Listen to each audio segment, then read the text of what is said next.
Bismillahirrahmanirrahim. Assalamualaikum warahmatullahi wabarakatuh. Selamat menunaikan ibadah salat maghrib untuk mitra yang berada di wilayah Bekasi dan sekitarnya. Mitra zaman siang seperti biasa kita jelang pengajian ba'da maghrib bersama Gus Edward Abu Bakar. Dan mitra ini bertanya nanti mengenai seputar topik ataupun kajian Islam yang lainnya, silakan di 08 Nah mitra, di depan saya sudah hadir Gus Edward Abu Bakar. Assalamualaikum warahmatullahi wabarakatuh, Gus. Waalaikumsalam warahmatullahi wabarakatuh. Sehat ya Gus ya? Alhamdulillah sehat pun. Mudah-mudahan keluarga besarnya yang begitu banyak ya. Semuanya ya, Gus. Sehat. Oh, dengar ya, Bu. Senang saya dengarnya ya. Begitu banyak, apalagi kalau misalnya Gus kebetulan ada acara gitu. Wah, bisa ngumpul serumah penuh ya. Iya, betul. Lebaran Idul Fitri itu udah kayak 3 bis. Waduh, Kumpul luar semua tuh. biasa, senang ya. Iya. Aduh, pengen punya mantu kayak gitu ya. Rame ini. Rame ya Gus ya. Baik Gus Edward, seperti biasa ya, mungkin kita setiap harinya selalu berbeda tema. Mungkin ada topik yang ingin disampaikan, entah itu topik seputar yang kemarin ataupun ada yang lainnya. Silakan Gus. Baik. Assalamualaikum warahmatullahi wabarakatuh. Alhamdulillahirabbil alamin. Allahumma shalli ala sayyidina Muhammad wa ala ali sayyidina Muhammad. Rabbi shrah li sadri wa yassir li amri wahlul 'uqdatam min lisani yafqahu qawli. Amma ba'du, yang saya hormati mitra Gangga di mana saja Anda berada, semoga Allah berikan sehat walafiat, panjang umur, berkah selamat dunia akhirat. Semoga segala doanya, harapannya dan cita-citanya semoga Allah ijabah dan Allah qabul. Yang saya hormati juga di studio ada Bunda Fitri, Bang Jerry, Bang Bana, mudah-mudahan beliau dan keluarganya juga diberikan sehat walafiat, panjang umur, berkah selamat dunia akhirat, dan semoga segala harapannya, cita-citanya, bahkan mimpinya diijabah oleh Allah Subhanahu wa taala. Amin ya Allah ya rabbal alamin. Baik, mitra, hari ini pembahasan yang berjudul orang yang pandai dan yang beruntung. Nabi Muhammad sallallahu alaihi wasallam bersabda, An Abi Ya'ala Sidad ibnu Aus radhiyallahu an qala Rasulullah sallallahu alaihi wasallam, al-kaisu man dana nafsahu wa amilu lima ba'dal mauti wal ajizu man atba'a nafsahu hawaha wa tamanna 'ala Allahil amaniyya. Rawahu Tirmizi.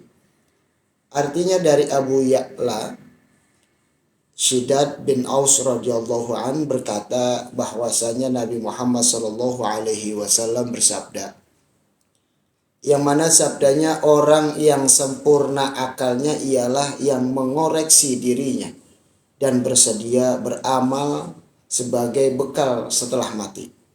Dan orang yang rendah adalah yang selalu menurutkan hawa nafsunya, di samping itu mengharapkan berbagai angan-angan kepada Allah. Pelajaran yang dapat diambil dari hadis tersebut, yang pertama, sesungguhnya modal utama yang dimiliki seorang hamba di dunia ini adalah umurnya.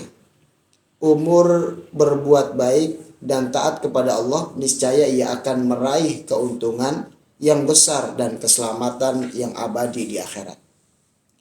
Namun jika ia gunakan masa hidupnya di dunia yang fana nan sebentar ini untuk berbuat dosa dan maksiat kepada Allah, maka pasti ia akan mendapat kerugian yang sangat besar serta merasakan kesengsaraan dan kebinasaan yang abadi di alam akhirat kelak. Yang kedua, pelajaran yang dapat diambil, oleh karena itu orang yang pandai dan beruntung di dunia dan akhirat ialah siapa saja yang dapat mengekang dan menundukkan hawa nafsunya serta membimbingnya untuk senantiasa memperbanyak amal soleh sebagai bekal perjalanan hidupnya menuju ke alam akhirat yang kekal abadi. Pelajaran yang ketiga, orang yang pandai ialah siapa saja yang menundukkan hawa nafsunya dan beramal untuk hari setelah kematian, yakni negeri akhirat. Sedangkan orang yang lemah atau bodoh ialah siapa saja yang senantiasa mengikuti hawa nafsunya dan banyak berangan-angan kepada Allah tapi tanpa beramal. Yang kelima, dari hadis tersebut pelajaran yang kita petik adalah kita semua bersungguh-sungguh dalam melakukan amal-amal kebajikan dan ketaatan kepada Allah serta menjauhi segala perbuatan dosa dan maksiat hingga kematian menjemput kita. Hadis yang tadi kita bacakan berkaitan dengan Al-Quran, yang mana yang pertama, sungguh telah beruntung dan bahagia orang yang mensucikan jiwanya dengan melakukan amal-amal kebaikan dan ketaatan kepada Allah, mengikuti petunjuk Rasulnya, serta menjauhi apa saja yang dilarangnya. Dan sungguh telah merugi sebesar-besarnya siapa saja yang mengotori jiwanya dengan melalaikan kewajiban-kewajiban kepada Allah, melanggar larangan-larangannya, serta melumuri jiwanya dengan noda-noda yaitu dosa dan maksiat. Allah Subhanahu wa taala berfirman dalam Quran surat Asy-Syamsi ayat 9 sampai 10. Qad aflaha man zakkaha wa qad khaba man dassaha. Sungguh telah beruntung orang yang mensucikan jiwanya dan sungguh telah merugi orang yang mengotori jiwanya. Yang kedua, dalam Al-Quran dijelaskan juga bersungguh-sungguh dalam melakukan amal-amal kebajikan dan ketaatan kepada Allah serta menjauhi segala perbuatan dosa dan maksiat hingga kematian menjemput kita. Allah Subhanahu wa taala berfirman dalam Quran surat Al-Hijr ayat 99. Bismillahirrahmanirrahim, wa'bud rabbaka hatta ya'tiyakal yaqin. Beribadahlah engkau kepada Tuhanmu hingga datang kepadamu kematian. Saya ingatkan dan saya juga mengingatkan untuk diri saya pribadi, yang namanya kita beramal, selalu kita beramal walaupun itu sangatlah kecil, walaupun sangatlah sedikit.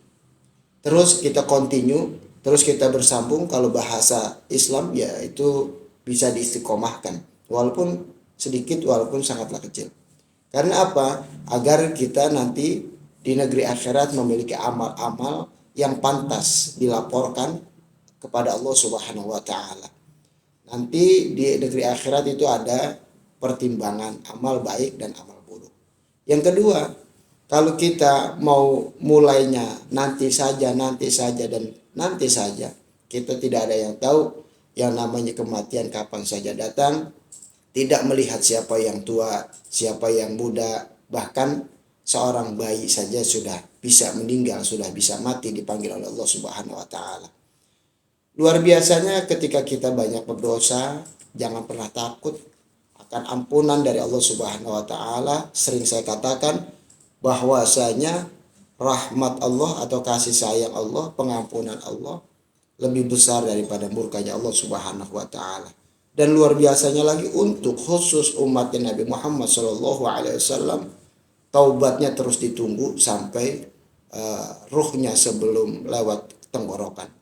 Sebagaimana Nabi Muhammad SAW bersabda, Innallaha yaqbalu taubatal abdi ma lam yughargir. Sesungguhnya Allah menerima taubat kita semua sebagai umat Nabi Muhammad SAW sebelum ruh kita atau kematian kita datang, sebelum melewati tenggorokan yang kita miliki. Yughargir, tenggorokan atau kerongkongan. Maka teruslah mencari daripada ridho Allah, teruslah mengejar daripada rahmatnya Allah, yakini kita akan bisa mendapatkan pengampunan dari Allah dan kita akan bisa mendapatkan rahmat dari Allah Subhanahu wa taala. Wallahu a'lam bishawab. Baik, hatur nuhun untuk Ustaz atau Gus Edward Abu Bakar tadi sudah memaparkan topik yang disampaikan dalam bahasan pengajian dan maghrib ini, yaitu orang yang pandai, yang beruntung. Artinya walaupun mungkin orang tidak akan ada yang sempurna ya Gus ya, tapi yang sempurna adalah orang yang mengoreksi, bisa mengoreksi dirinya untuk bekal di akhir nanti. Karena tadi Ustaz atau Gus tadi bilang saya Ustaz lagi emang Ustaz ya. Tadi Gus bilang kita lebih baik lebih cepat bertobat daripada ditunggu-tunggu atau nanti entar ya tarsok tahu nanti ajal menjemput gitu ya. Jadi jangan sampai kita menyesali perbuatan kita yang tidak secepat itu, sementara Allah memberikan pengampunan dan keleluasaan untuk kita bertobat.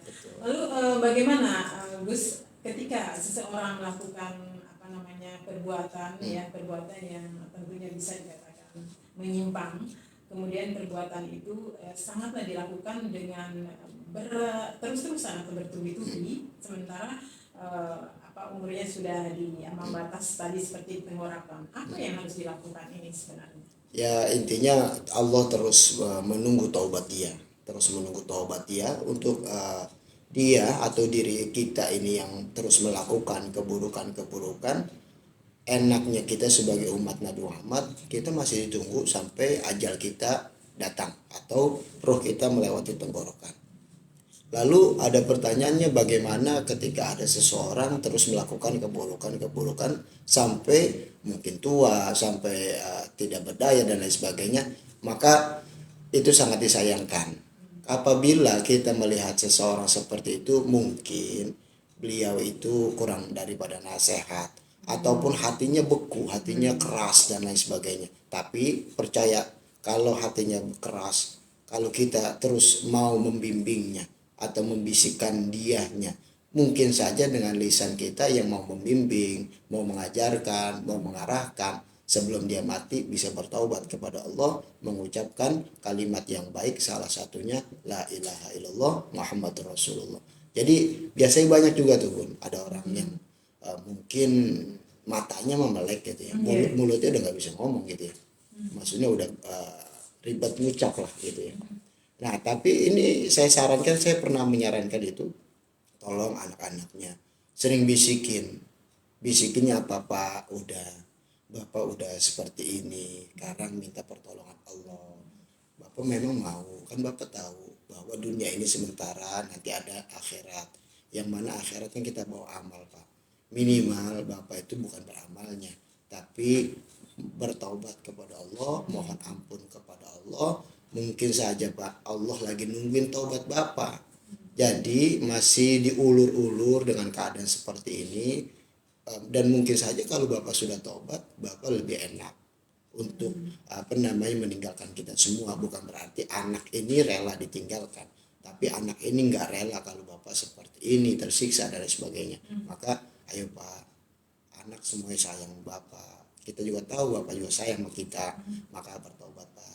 Walaupun Bapak nggak bisa mengucapkan dalam lisannya, mungkin sudah sulit, tapi hatinya pasti Bapak bisa mengucapkan bertobat kepada Allah, istighfar Pak yang banyak, mohon ampun kepada Allah yang banyak, terus merasa punya dosa, ingat dosa, maka terus memohon dan memerlukan pertolongan Allah Subhanahu wa Ta'ala. Dan alhamdulillah ketika saya ingatkan kepada anak-anaknya seperti itu, nggak lama sih Bun, bukan saya minta mati ya, nggak lama orang tuanya dapat seminggu, anaknya ngabarin saya, Ustaz ke rumah gitu. Kenapa emang? Ke rumah aja gitu. Pas saya ke rumah ternyata udah ramai, udah meninggal. Anaknya habis kita dimandikan, dikuburkan dan lain sebagainya. Malamnya tahlilan, habis tahlilan dicerita sama saya, alhamdulillah Ustaz, Bapak kemarin tuh ngeliatin kita kayaknya kejam dan lain sebagainya. Ketika 3 hari sebelum meninggal itu dia sering meneteskan air mata, sering ngomong tapi kita nggak ngerti, mungkin ya Allah maafin gitu. Jadi pengucapannya kayaknya anak-anak yang ngerti tapi nggak jelas. Oh terus gimana? Pas lagi nih adik saya nih katanya nemenin, pas lagi ajalnya terakhir datang, dia mengucapkan tapi memang nggak jelas. Gitu. Jadi definisinya kita yang sehat, la ilaha illallah, langsung dia tutup matanya dan dia seperti kayak orang tidur pulas gitu. Nah itu kalau misalnya sudah mengucapkan la ilaha illallah yang Muhammad Rasulullah, itu berarti termasuk orang yang beruntung. Betul. Yang bisa mengucapkan sebelum menutup matanya. Betul. Atau melepaskan nyawanya. Itu beruntung. Kalau masih kita dalam dunia ini misalkan masih bisa beramal soleh, itu pandai dan beruntung. Tapi kalau beruntungnya sangatlah kecil gitu ya. Iya. Tapi ketika kematian bertemu ya berjumpa gitu, terus dia meninggalkan lah, ataupun kalimatnya gini aja pendek, Allah gitu. Oh, Ya itu sudah dia insya Allah beruntung, insya Allah matinya dalam keadaan husnul khotimah, walaupun riwayat hidupnya sangatlah tidak baik. Contoh, apaan dia sering bagelin kita tuh, rumah pada bocor gitu. Terus kalau punya mulut ngatain kita dan sebagainya. Tapi luar biasanya Allah memiliki rahmat luar biasa yang luas, pengampunan Allah, kasih sayang Allah yang luar biasa daripada murkanya Allah. Sampai Nabi Muhammad terus nego tuh. Nabi itu begitu sayang sama umat Nabi Muhammad. Ya Allah, umat saya kalau terimalah taubat umat saya, silakan taubat sekarang gitu. selalu membelanya gitu Selalu ya, dibela dari umatnya. iya. Sampai-sampai kayaknya umat saya tuh nggak bisa kalau karena taubat terus hidupnya masih lama gitu. Terus bagaimana tuh taubatnya sebelum ajalnya datang gitu, sebelum ruhnya keluar daripada jasadnya. Akhirnya diizinkan oleh Allah Subhanahu wa taala, Nabi mengumumkan kepada umat, kepada sahabatnya Nabi Muhammad, bahwasanya Allah menunggu taubat kita sebelum ruh kita lewat daripada tenggorokan kita. Nabi memang sangat bela kita, salah satunya apa? Ya Allah, bagaimana umat saya? Bagaimana umat saya gitu kan? Tenang aja, umatmu mah pasti aku belain. Enggak, surga ini bagaimana? Akhirnya Allah bilang semua umatnya Nabi Muhammad, kalau Nabi bicaranya dalam sabda kullu ummatin yadkhulul jannah, semua umat Nabi Muhammad masuk ke dalam surga kecuali yang enggak mau. Kan kita nggak mau. Nggak mungkin ya. Iya nggak pasti ya. mau lah. Bahasa simpel gini aja bun, Iya. bunda rumahnya megah mewah, enak, makanan banyak, pasti saya mau masuk. Apalagi surga gitu kan ya gitu. Mudah-mudahan dijawab. Amin amin ya Allah. Ya, baik Gus. Ini sebenarnya orang yang pandai itu yang beruntung ya, yaitu bisa mempergunakan waktunya ketika umurnya untuk berbuat baik ya, dan yang selalu menjauhkan dari hal-hal yang membuat dia berdosa karena ini akan menjadikan sengsara.